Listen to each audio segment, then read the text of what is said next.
Welcome to my channel. কেমন আছো students? আশা করি তোমরা সকলেই ভালো আছো। আজকে আমি ক্লাস 8-এর চ্যাপ্টার 4 থেকে আবার কোশ্চেন আনসারগুলো নিয়ে চলে এসেছি তোমাদের রিভিশনের জন্য। সামনে পরীক্ষা, তাই জন্য আবার এগুলো করলে আর একবার তোমাদের এটা রিভিশন হয়ে যাবে। তাহলে চলো দেরি না করে শুরু করা যাক। তাহলে প্রথমেই আমরা একটু বড় প্রশ্নের দিকে যদি যাই 5 নম্বরের জন্য, তাহলে দেখবো এই প্রশ্নটা যে লর্ড কর্নওয়ালিস কেন চিরস্থায়ী বন্দোবস্ত প্রবর্তন করেছিলেন। ঠিক আছে, তাহলে তোমার চিরস্থায়ী বন্দোবস্তের সুফলটা প্রথমে দেবে 1, 2, 3, 4, 5টা এখানে তোমার পয়েন্ট করা আছে।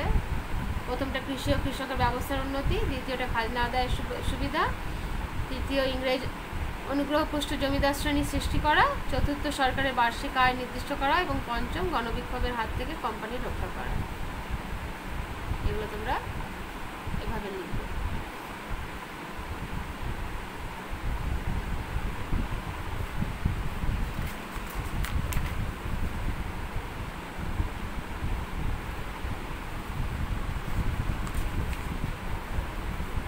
তারপরে আরো আসছে, এটা একটা আছে ইম্পর্টেন্ট প্রশ্ন। আর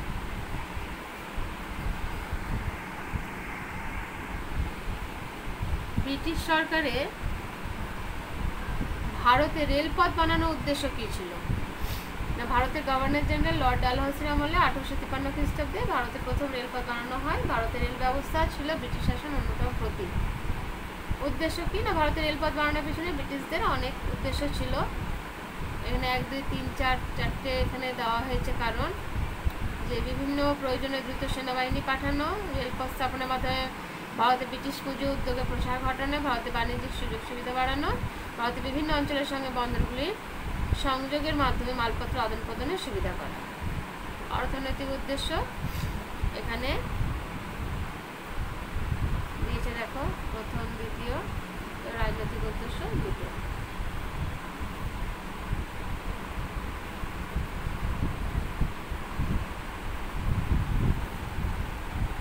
এটা তোমরা করতে পারো। এবং সামরিক উদ্দেশ্য এটা দুটো কারণ।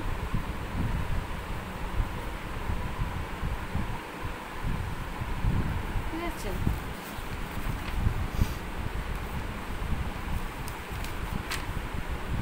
এবারে আমরা 3 নম্বরের জন্য যদি দেখি, এখানে আমরা দেখব চিরস্থায়ী বন্দোবস্ত চালু হওয়ার আগে কোম্পানির অনেক আধিকারিক খাজনা আদায় ব্যবস্থাকে চিরস্থায়ী করার কথা বলেছিলেন কেন?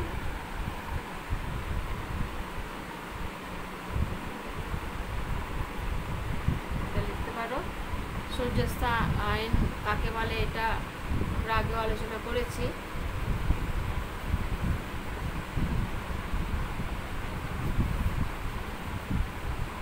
এখানে চিরস্থায়ী বন্দোবস্তের কুফল সুফল এটা আমরা আলোচনা করেছি, তাও আর একবার দেখে নিই।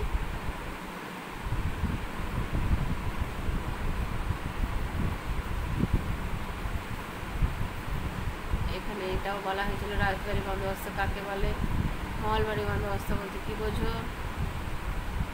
1813 খ্রিস্টাব্দে সনদ আইন বা চার্টার অ্যাক্ট গুরুত্বপূর্ণ কেন? হ্যাঁ, এগুলো আগেও বলেছি, আবারও বলছি। তারপরে দেশীয় শিল্পের অবক্ষয়ের 2টি কারণ উল্লেখ করো।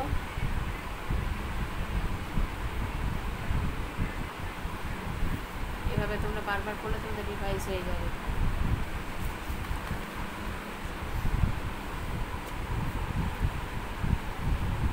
দাদন প্রথা বলতে কি বোঝায়? বাগিচা শিল্প বলতে কি বোঝো? মহাজনী ব্যবস্থা বলতে কি বোঝায়?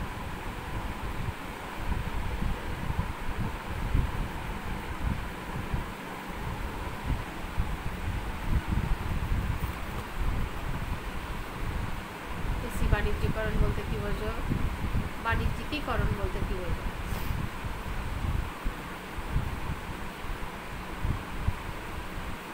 অর্থনীতির আধুনিকীকরণ বলতে কি বোঝায়? এবং দাক্ষিণাত্য হাঙ্গামা কেন হয়েছিল?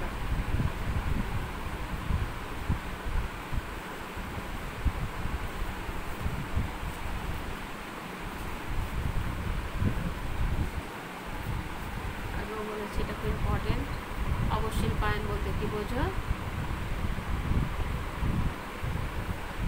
দেশীয় শিল্প অবক্ষয়ের ফল কি হয়েছিল? এটা খুব ইম্পর্টেন্ট, এটা কারণ বোঝানো হয়েছে।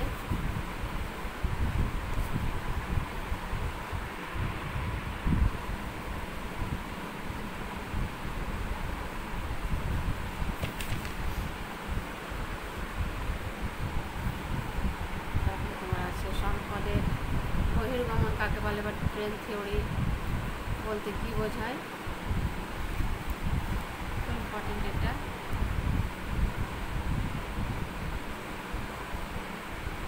তারপরে আছে ভারতের টেলিগ্রাফ বিকাশের পিছনে ব্রিটিশ সরকারের প্রকৃত উদ্দেশ্য কী ছিল?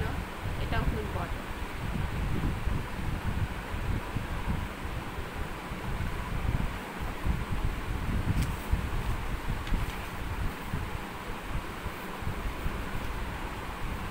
তাহলে তোমাদের এভাবে তোমরা যদি করো তাহলে তোমাদের রিভাইজ হয়ে যাবে। আর সেই জন্য তোমাদের আর একবার আমি লেসনটা ধরলাম, ঠিক আছে? এভাবে তোমাদের আমি পরে 5 এবং 6 লেসনেরও এভাবে রিভিশন করিয়ে দেবো। আশা করি তোমরা বুঝতে পেরেছো এবং মন দিয়ে পড়বে, সামনে পরীক্ষা, ঠিক আছে? তাহলে আজ এই পর্যন্ত রাখলাম। সকলে ভালো থেকো এবং মন দিয়ে পড়াশোনা করো।